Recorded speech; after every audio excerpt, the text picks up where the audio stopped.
person who believes that you don't really need to try because it's not important. These people are fundamentally dishonest. When I see somebody who is not strong and not interested in being strong, I know that their word doesn't mean anything because they've been lying to themselves their entire life. So I don't trust them. Another reason I do not trust them: the forces which are externally applied by your enemies, by the matrix, and by life. Meaning they are likely to betray you. If your friend is strong and he is dragged into a police interview, he is less likely to bend, break, or sell you out than if he was weak, because a weak person is afraid of persecution. A weak person is afraid of consequences. They are afraid of going to jail.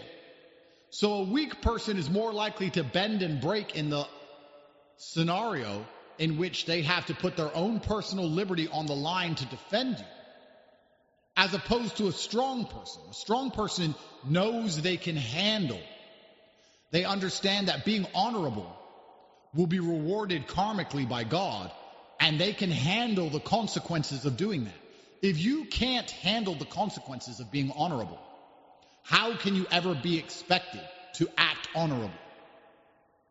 So weak people are great when everything is great, but they are useless when times get hard. And ask yourself, do you want friends who are great when things are great, or do you want friends who are there when times are hard? If your life's already going well and everything's going great, what do you need them for? You want to go drinking? You want to party? You want to laugh? You want to be a bunch of clowns and achieve very little? Because when times are going well, when everything is perfect, that's when you enjoy the hedonistic side of life. You don't grow as a person. Often you don't achieve so much. You're only achieving and growing as a person during the most difficult times in your life. When things are going perfectly, that's when it's all just a clown show.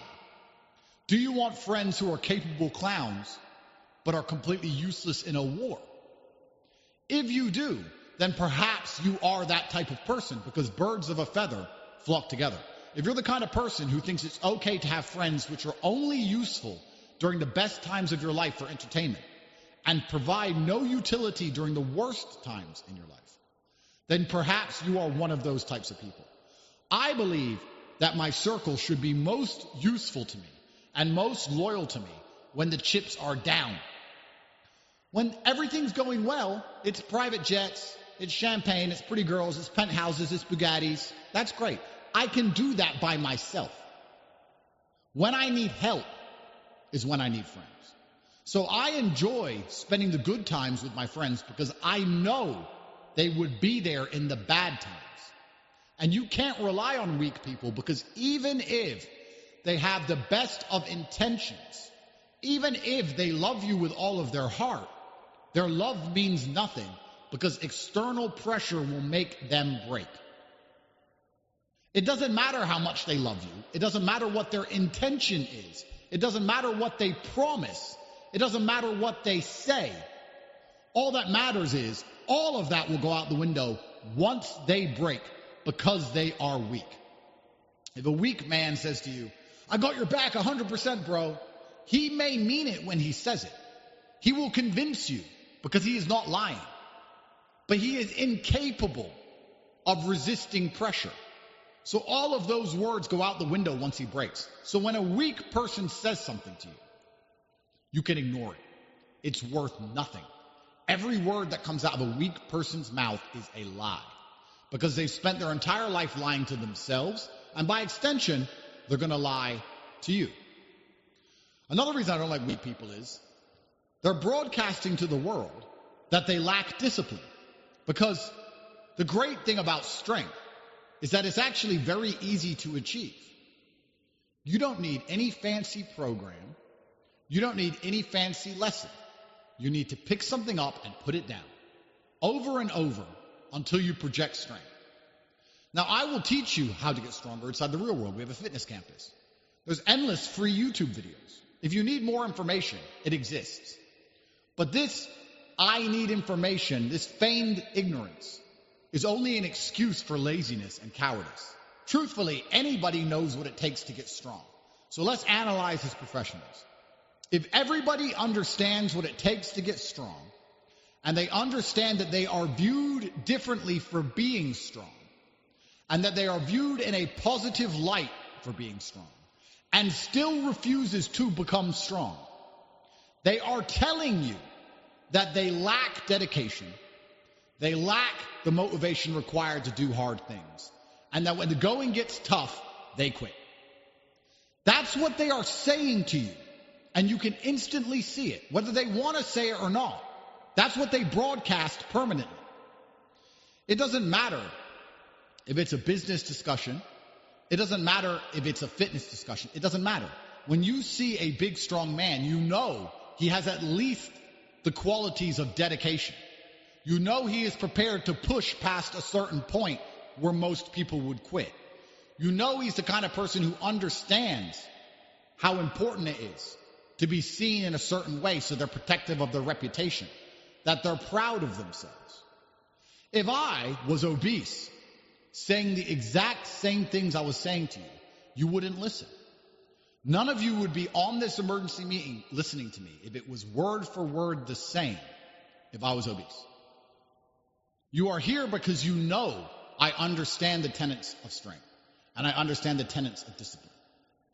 So these are people who are prepared to broadcast to the world that they lack discipline purely because they are so monumentally lazy, or they are so afraid of difficulty that they would rather suffer that than fix the problem. What does that tell you about a potential business collaboration? What does that tell you about an FBI interrogation? What does that tell you about a nightclub combative situation? It tells you that these people are not going to be there when the going gets tough, because everybody knows how to fix it. Strength is an important outward broadcast for every single man. And anybody who is weak has accepted how they are viewed because they are so monumentally lazy that they're not prepared to do what it takes. And they also try and cope for that themselves. And if they are dishonest with themselves, they are going to be permanently dishonest with you. And that is why, once I created my life to look for people around me who valued, coveted, worked towards strength, a lot of the treachery has disappeared. When I was in jail, nobody in my circle betrayed me. Nobody. Which is actually very rare. When a man gets arrested and 50 of his people are dragged into rooms and threatened with jail, someone usually bends and breaks. This happens in the mafia. This happens in the big criminal gangs. The baddest of the bad people, they find a rat. With me, they couldn't find a single rat. Because I have people around me I can trust. Which is also, because it's not just physical strength, we're also talking about mental strength. And I'm going to say something which is highly controversial. I know that's unlike me, but this is very important. If you have somebody in your circle that is struggling with an addiction, as a good friend, perhaps you can try and help them. But if they continue to struggle with this addiction, if their mind is so weak that they are controlled by this substance, whatever it is, will they sell you out for this substance sooner or later? Why are you trying to help this person and have this monumental liability near you? I say depression isn't real because I believe that. I don't believe depression is real because by believing in it, you give it power. If you say depression is a real thing, you can become depressed. Much like a ghost. If you're afraid of ghosts, you're afraid to be in a forest alone at night. If you don't believe in ghosts, you're not afraid to be in the forest because there's nothing to fear. I don't believe in depression. And I've had a more difficult life than all of the people I've ever met who told me they were depressed. Which is once again confirmed to me that depression is not real. And you cannot change my mind because I will not adhere to a mindset which weakens me. So I don't want to listen to people who are sad about how the world works. So depressed people can't convince me that it's real. These are weak people. If I had somebody near me who was depressed, could I trust them? Could I trust them if things got hard? Could I trust them with money? If somebody is so depressed that they refuse to get up and do the right things for their own life? Do you think they're going to do the right things for me and my life and our mission? Can you trust somebody who cannot control their own mind? There are people out there which are so mentally weak, they will think of a thought, and that thought will destroy them. They will have a thought that they create in their own mind themselves. It's in their head. And instead of turning it off or fixing it, they will allow it to fester to the point where their body and their life degrades, and they will be defeated by their own thought. Can you trust somebody who is that weak? When somebody near me says they're depressed, they have about a day to snap out of it. Because if there's someone around me who is depressed, I don't trust them anymore. Why would I want friends who aren't excited to stay alive? I mean, you're depressed. You want to jump off a building. Well, This groundbreaking charger is taking the tech world by storm. It can charge your phone from 0 to 100%. What good are you in a combat situation? You're ready to die anyway. You've already given up. I don't need those people, and I don't want those people. And by curating your life to only have strong people in it, not only do you remove many attack vectors, because I want to make this clear, on a long enough time frame, weakness will betray you. Every single time I have ever been too gracious to a weak person, I was betrayed. Just like I said, if I drop this phone, I know it will fall. If you are friends with somebody weak, they will betray you. And it doesn't matter what they have a weakness for. If they have a weakness for gambling, they will steal your money. If they have a weakness for women, they'll try and sleep with your ex. If they have a weakness because they're depressed, they're going to externally blame you and blame the entire world for their own lifestyle choices. If they have a physical weakness, then you cannot rely on them in a police interrogation or a combat situation. The easiest